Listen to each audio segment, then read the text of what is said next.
Art is expressed in different forms. It is a human creative skill and imagination, typically in visual form such as paintings and sculpture. One of which is coffee painting. Coffee painting is an extremely easy and enjoyable process of expressing your creativity on paper. This type of art is monochromatic, which involves working with only one color. Its history is much longer than you might think.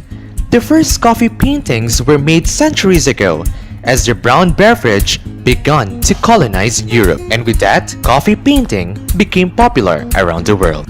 One of the local artists who is very passionate in coffee painting here in Iloilo is Miss Karen Evangelista. She is currently taking up Bachelor of Science in Architecture at University of San Agustin. Growing up, her life experiences, especially her childhood, became one of her inspirations for her artworks where she expresses them through painting.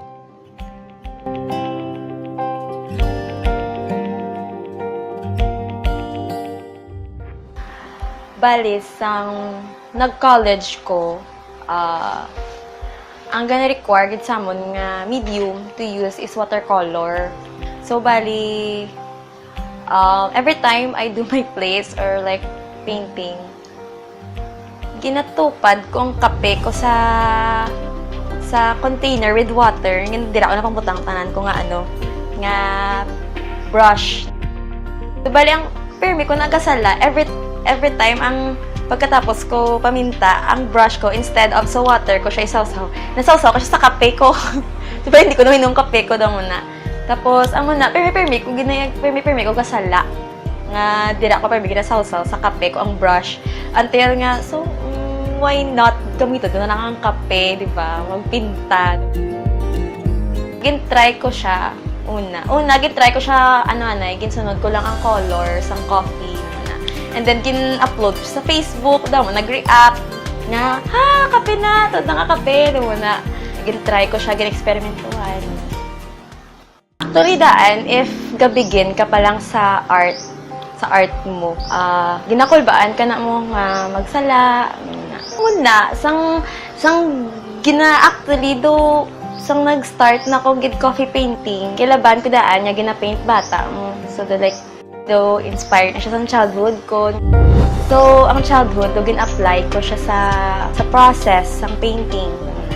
Kung bata ka palang daan, di ba kung bata ka, you play, tapos gin-experimentohan mong bagay. At first, you're being curious, di ba? You're being curious with something, and then hampangan mo na dayon to try kapitan mo or something mo na, hampangan mo, and then gina-experimentohan mo, gina-explore mo. So, bali, sa mga last kong mga artworks, may makita pa ka mga fear, hinahadlokan pa ko maghampang gid sa mga material, sa medium. And manambal ko, dapat this time, hampangan ko na gid siya. Kay, syempre, ang akon nga concept is sa childhood ko na, sa childhood siya halin. So, gusto ko siya i-apply. I just play with the flow of the water, and wala ka na hadlok maghampang sa medium. So, dira ang grow mo actually. Kay, if mapalimit ka lang sa fear mo, kay for me daan, if makaubra ka mistake, ikaw na naga-ubra solusyon muna. Or kung may error, ubrahan mo solusyon, and ikaw, imo na na-experience, imo lang na process ang pag-ubra ng solusyon, and muna, imo lang now-discover nga do like another process mo. Kaya doon mo man sa coffee mo, it's another medium. It's very similar with watercolor, pero different ang iban nga application. So, ara man gyapon ang playing, exploring, experimenting, and creating. Pero sa tanan halin man na gyapon sa curiosity mo. If mapadala ka sa curiosity mo, na hindi mo dapat pag-ignore kung diin ka curious. Dapat i-acknowledge mo na, and then i-play with it. Ito muna. So, bali, Ang first ko nga artwork is actually a collection of coffee painting nga 4. So I joined an exhibit with Agustinian artist muna. This exhibit is actually part sang Viva XCon. It is entitled Sarang Bihon, means the one who creates muna. So dira ako naging ang concept ko. So I painted my 4 friends, my 3 friends, and my sister. So bali, they are all artists naman na. So bali ang 4 is actually, ang isa thespian, ang isa designer, ang isa painter. Tapos ang isa is the one who can create. So ang muna nga collection, ang title niya is Art Brewed to Perfection. Naman na. So bali ang story behind niya ni is, for me daan, notice ko sa coffee daan, though in each coffee shop daan mga piko. Like, for example, kasi isa lang ka-flavor, lain-lain, sila tanang timpla. Tapos, may isa lang yun siya ka-klase sang coffee na makasuit sa akong taste. Naman na. Mabalaan mo lang, ikaw lang gini makakabalo if perfect na for you ang imong artwork. So, bali, ang second nga artwork is from the second exhibit man. I became a part of a 3-man exhibit. This exhibit is entitled Buhay-Buhay. Kung liwatod mo is like buhay-buhay, it means very old. From the word buhay, which means life, ginagamit namon ang 3 tenses of life, which is past, present, and future. And ang nakakadto sa ako is actually ang past. So, when I hear the word past, the first thing that comes in my mind is my childhood. So, amo na gamit ko nga inspiration sa akon nga painting. Sa amo naman nga exhibit, sa second exhibit ko, gusto ko naman bigger scale of coffee paintings naman.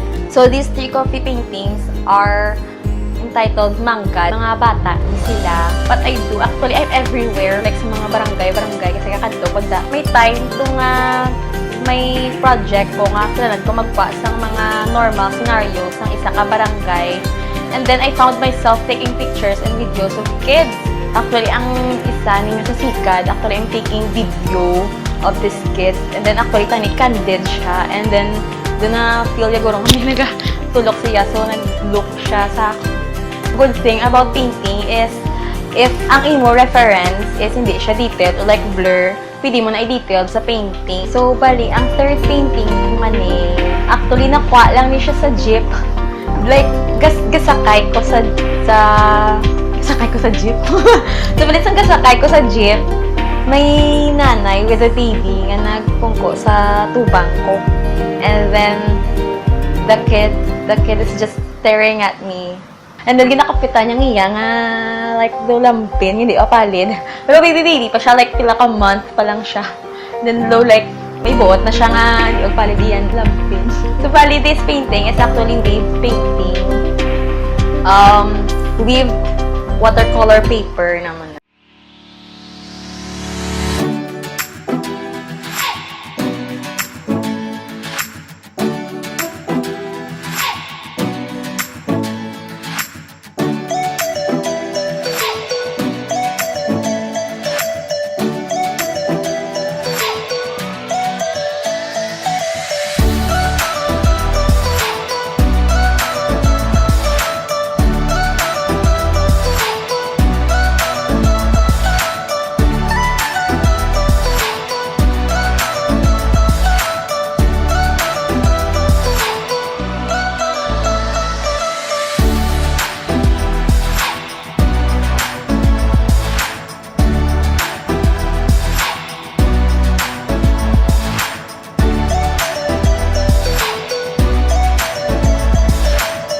Don't be afraid of making mistake. And never compare your works with other artists. Naman na. Hambalon ta na lang you can compare your works to your old works. That's why ako yung ginakip ko mga drawings ko since ang gamay ko. You should learn not only to appreciate other artworks but also appreciating your artworks and your process. Things can be considered art if it greatly affects an individual, and that is only the artist of a certain work that can judge her or his work if it's on its perfect form.